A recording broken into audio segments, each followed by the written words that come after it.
जैसे श्री जी की सबसे सुंदर कोई रहती है तो वो केश है। हाँ। केशों की जब चोटी बनाई जाती है, वेणी बनाई जाती है और खुद साक्षात ठाकुर जी बनाते हैं। जी। एक बार महावर लगाया जा रहा था श्री किशोरी जी को। महावर क्या होता है? पैरों में लगाते हैं, लाल रंग का जो होता है। आलता। आलता, आलता, ओके। आलता को महावर बोलते जी। हैं। तो वो लगाया जा रहा था। एक पात्र लेके एक सखी श्री जी को महावर लगा रही थी, तो ठाकुर जी वहीं बैठे थे। ठाकुर जी बोले मैं भी लगाऊंगा। तो सखी ने टेढ़ा टेढ़ा कन्हैया को देख के बोला, तुम गैया चराने वाले ग्वारिया आदमी, तुम क्या जानो श्रृंगार क्या होता है। ठाकुर जी बोले ना, मैं तो लगाऊंगा। तो अब डायरेक्टली सखी ठाकुर जी को आदेश नहीं देती, पहले श्री जी से पूछते क्या करें। ये मांग कर रहे हैं कि आपका श्रृंगार करना चाह रहे हैं, क्या करें। तो श्री जी कुछ नहीं, हल्की सी अपनी भौं, जो उनकी भौहें होती है, उससे इशारा दे देती है कि एक्सेप्टेड बुला लो। तो सखी बोलती है चलो तुमको आज्ञा मिल गई, पर हम गारंटी दे रहे हैं तुम लगा नहीं पाओगे। ठाकुर जी बोले ऐसे कैसे? बोले हम श्रृंगार जानते हैं। बोले लगा के दिखाओ।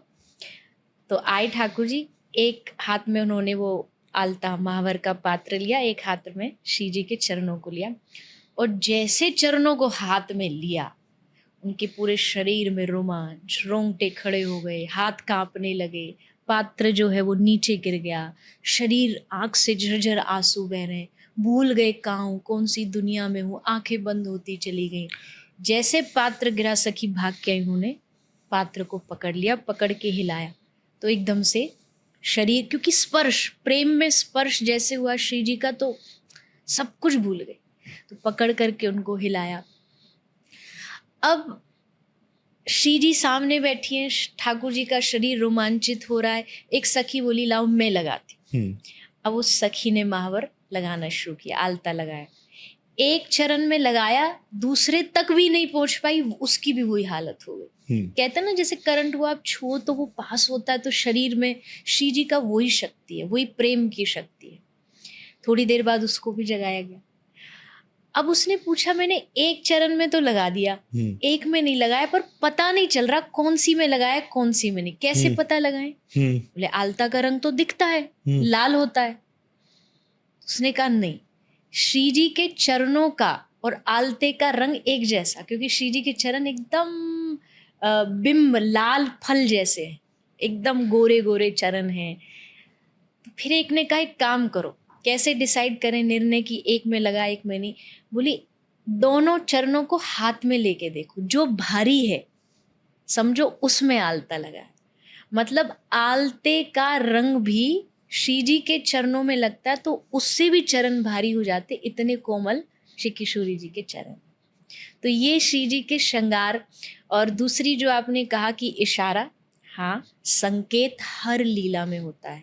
मान लीजिए आज श्री जी ने सीधे कान में अपने पुष्प धारण किए, तो इसका मतलब आज वंशीवट पे मिलेंगे। हाँ। आज इधर धारण किया है तो आज हम जाकर के यमुना जी के चीर घाट पे मिलेंगे। हाँ। और अगर बीच में किसी कारण से श्री जी कोई पुष्प लेकर के ऐसे उछाल देती है, इसका मतलब है आज मिलन का प्रोग्राम कैंसिल है। अच्छा, क्यों? क्योंकि आज थोड़ा खतरा है, कोई ना कोई सखी, कोई बाबा घर पे है या कुछ है। हाँ। तो ललिता जो सखी साथ में होती थी ना, उनके जिनसे ठाकुर जी डरते थे, हमेशा साथ रहे। ये दो सबसे कठोर सखी है, ललिता और विशाखा। ठाकुर जी ललिता जू सखी से डरते थे, बहुत डरते थे। वो उनको एकदम सीधा करके रखती है क्योंकि ठाकुर जी तो टेढ़े तो है ही, कुछ ना कुछ, और श्री जी एकदम सीधी है, वो भोली है। तो ललिता वहां संग में खड़ी है कि ये टेढ़ा जो कुछ करेगा तो हम हैं संभालने के। श्री जी के, ठाकुर जी की जो ब्रज की श्रृंगार लीला, मधुर लीला, इसको माधुर्य रस बोलते हैं। भक्ति 5 प्रकार की होती है, शांत रस, वात्सल्य, दास्य, ये माधुर्य रस। मतलब प्रेमी प्रियतम का जो रस होता है ना, वो ये ब्रज का, श्री किशोरी जी का और ठाकुर जी का ये रस है। वाह, बहुत ही प्यारी। राधा रानी के जो पांव होते हैं उनमें मैंने देखे हैं कि चिन्ह होते हैं कुछ। हाँ जी, जी। मुझे उनके बारे में जानना है क्योंकि मुझे उसके बारे में ज़्यादा नहीं पता है।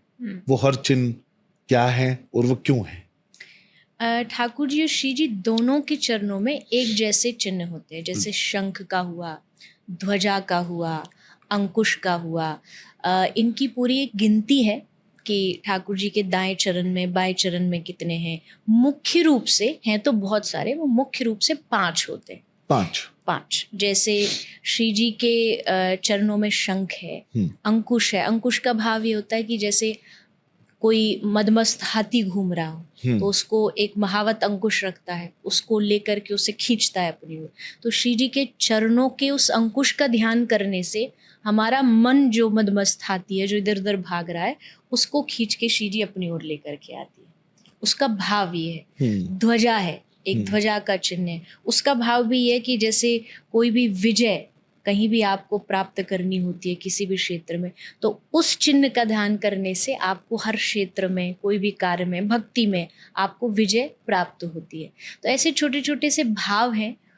नित्य हमारी संप्रदाय भी जो है, और खासकर जो वैष्णव परंपरा कोई भी होगी, उसमें ये विधान होता है कि आपको नित्य उठ के ठाकुर जी के, श्री जी के इन चरणों का जो चिन्ह है उनका नित्य ध्यान करना पड़ता है। उससे आपकी जो भी मन की विकार, वासनाएं जो भी हैं, सब शांत हो जाती है।